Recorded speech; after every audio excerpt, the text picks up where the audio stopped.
दोस्तों, आज की कहानी है पढ़ी लिखी बहू ससुराल में जाकर सास के सामने जब पड़ोसी का मुंह किया काला। कहानी पसंद आए तो वीडियो को लाइक और सब्सक्राइब जरूर करना। कुमुदनी चौका बर्तन निपटा कर बरामदे में खड़ी आंचल से हाथ अगनाही कर रही थी कि अपने बड़े भाई कपूर चंद को आंगन में प्रवेश करते देख वहीं ठगी सी खड़ी रह गई। अर्चना स्कूल गई हुई थी और अतुल प्रेस नौकरी पर गया हुआ था।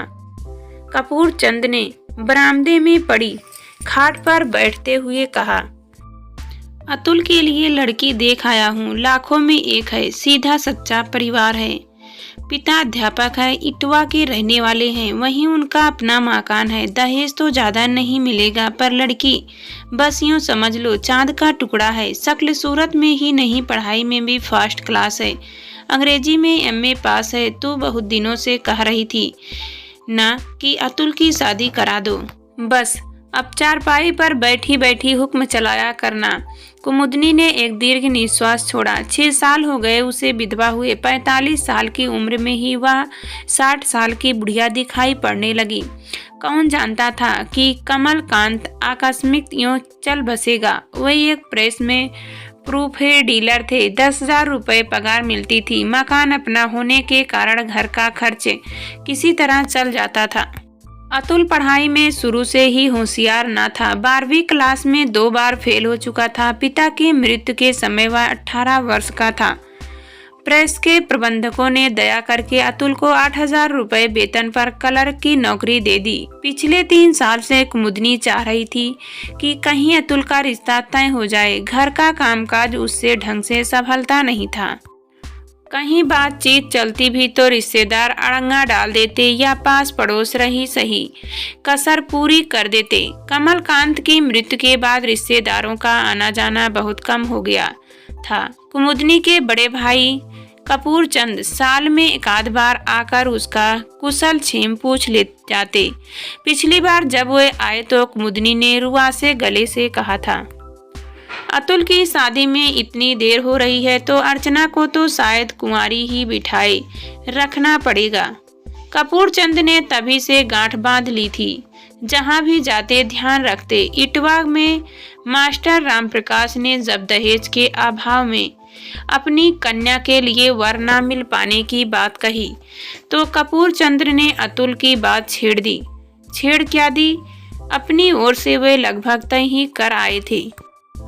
कुमुदनी बोली, भाई दहेज की तो कोई बात नहीं। अतुल के पिता तो दहेज के सदा खिलाफ थे, पर अपना अतुल तो कुल मैट्रिक पास है। कपूर चंद्र ने इस तरह ध्यान ही नहीं दिया था, पर अब अपनी बात रखते हुए बोले, पढ़ाई का क्या है, नौकरी आजकल किसे मिलती है। अच्छे अच्छे डबल AM जूते चटकाते फिरते हैं। फिर शक्ल सूरत में हमारा अतुल कौन सा बेपढ़ा लगता है। रविवार को कुमुदनी कपूर चंद के साथ अतुल और अर्चना को लेकर लड़की देखने इटवा पहुंची। लड़की वास्तव में हीरा थी। कुमुदनी की तो उस पर नजर ही नहीं ठहरती थी।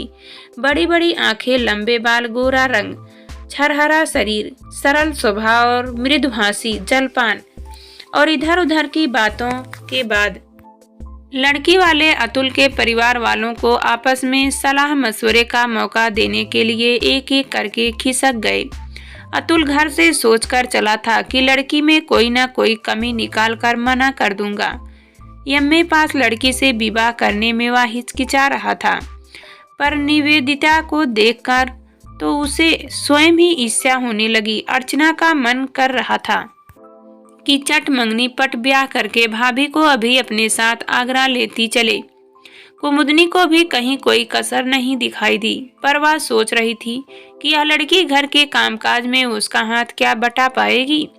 चंद कपूर ने जब प्रश्नवाचक दृष्टि से कुमुदनी की ओर देखा तो वह सहज होती हुई बोली, भाई इन लोगों से तो पूछ लो कि उन्हें लड़का भी पसंद है या नहीं। अतुल की पढ़ाई के बारे में भी बता दो, बाद में कोई यह ना कहे कि हमें धोखे में रखा।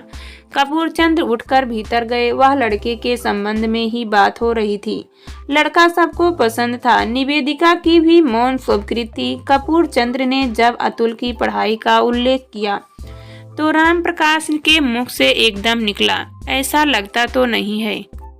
फिर अपना निर्णय देते हुए बोले, मेरे कितने ही एमए पास विद्यार्थी कई साल से बेकार हैं, चपरासी तक की नौकरी के लिए अप्लाई कर चुके हैं, पर अधिक पढ़े लिखे होने के कारण वहां भी कोई इंटरव्यू के लिए नहीं बुलाता।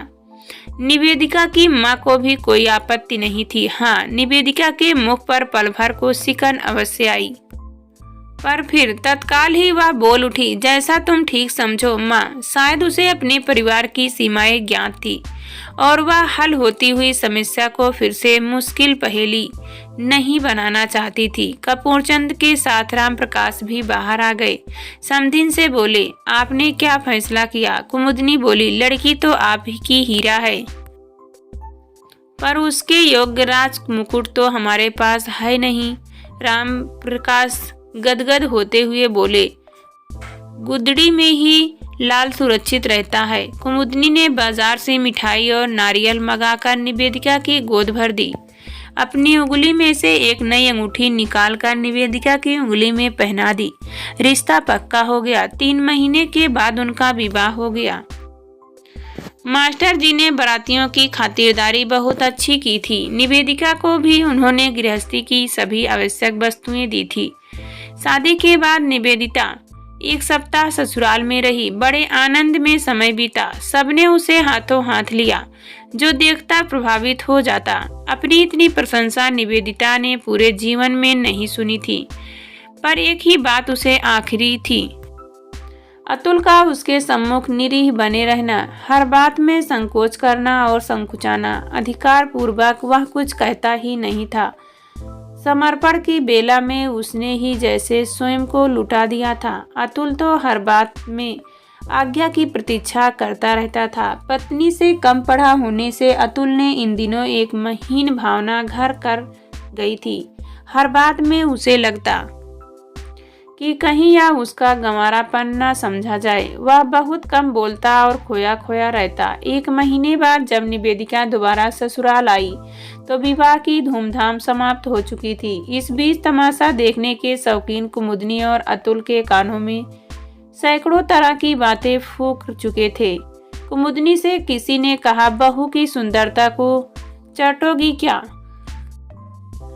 पढ़ी लिखी तो है, पर फली भी नहीं फोड़ने की। कोई बोला, कल ही पति को लेकर अलग हो जाएगी, वह क्या तेरी चाकरी करेगी? किसी ने कहा, पढ़ी लिखी लड़कियां घर के काम से मतलब नहीं रखती, इनसे तो बस फैशन और सिनेमा की बातें कर लो, तुम माँ बेटी खटा करना। किसी ने टिप्पणी की, तुम तो बस रूप पर रिस गई, नकदी के नाम क्या मिला ढोंगा, कल को तुम्हें भी तो अर्चना के हाथ पीले करने हैं। किसी ने कहा, अतुल को समझा देना, तनख्वाह तुम्हारे ही हाथ पर लाकर रखे। किसी ने सलाह दी, बहू को शुरू से ही रोब में रखना, हमारी तुम्हारी जैसी बहुएं अब नहीं आती हैं, खेली खाई होती हैं। गरज यह कि जितने मुंह उतनी ही बातें। पड़ोसिनों और सहेलियों ने न जाने कहां के झूठे सच्चे किस्से सुनाकर कुमुदनी को जैसे महाभारत के लिए तैयार कर दिया। वह भी सोचने लगी, इतनी पढ़ी लिखी लड़की नहीं लेनी चाहिए थी। उधर अतुल कुछ तो स्वयं ही हीन भावना से ग्रस्त था। कुछ साथियों ने फिक्रे कस कर परेशान कर दिया। कोई कहता, मियाँ तुम्हें तो हिज्जे कर के बेलना पड़ता होगा। कोई कहता, भाई सूरत ही सूरत है या सीरत भी है। कोई कहता, अजी शर्म हया तो सब कॉलेज की पढ़ाई में विदा हो जाती है, वह तो अतुल को भी चौराहे पर बेच आएगी। दूसरा कंधे पर हाथ रखकर धीरे से कान में फुसफुसाया, यार हाथ भी रखने देती है कि नहीं। निवेदिता जब दोबारा ससुराल आई तो माँ बेटे किसी अप्रत्याशित घटना की कल्पना कर रहे थे। रह कर दोनों का कलेजा धड़क जाता था और वे अपने निर्णय पर शक पका जाते थे। वास्तव में हुआ भी अप्रत्याशित ही। हाथों की मेहंदी छूटी नहीं कि निवेदिता कमर कसकर घर के काम में जुट गई। झाड़ू लगाना और बर्तन मांजने जैसे काम उसने अपने मायके में कभी नहीं किए थे, पर यहाँ वह बिना संकोच के सभी काम करती थी। मोहल्लों वालों ने पैतरा बदला। अब उन्होंने कहना शुरू किया, गौने वाली बहू से ही चौका बर्तन झाड़ू बहारू शुरू करा दी है। 4 दिन तो बेचारी को चैन से बैठने दिया होता। सास ने काम का बंटवारा कर लेने पर जोर दिया, पर निवेदिका नहीं मानी। उसे घर की आर्थिक परिस्थिति का भी पूरा ध्यान था। इसलिए जब कुमुदनी एक दिन घर का काम करने के लिए किसी नौकरानी को पकड़ लाई तो निवेदिता इस शर्त पर उसे रखने को तैयार हुई कि अर्चना की ट्यूशन की छुट्टी कर दी जाए, वह उसे स्वयं पढ़ाएगी। अर्चना हाई स्कूल की परीक्षा दे रही थी। छमाही परीक्षा में वह अंग्रेजी और संस्कृत में फेल थी, सो अतुल ने उसे घर में पढ़ाने के लिए एक सस्ता सा मास्टर रख दिया था। मास्टर केवल बीए पास था और पढ़ाते समय उसकी कई गलतियां खुद निवेदिता ने महसूस की थी। 800 रुपए का ट्यूशन छुड़ाकर नौकरानी को 500 रुपए देना महंगा सौदा भी नहीं था। निवेदिता के पढ़ाने का तरीका इतना अच्छा था कि अर्चना भी खुश थी। 1 महीने में ही अर्चना ने गिनती क्लास की अच्छी लड़कियों में होने लगी। जब सहेलियों ने उसकी सफलता का रहस्य पूछा तो उसने भाभी की भूरी भूरी प्रशंसा की।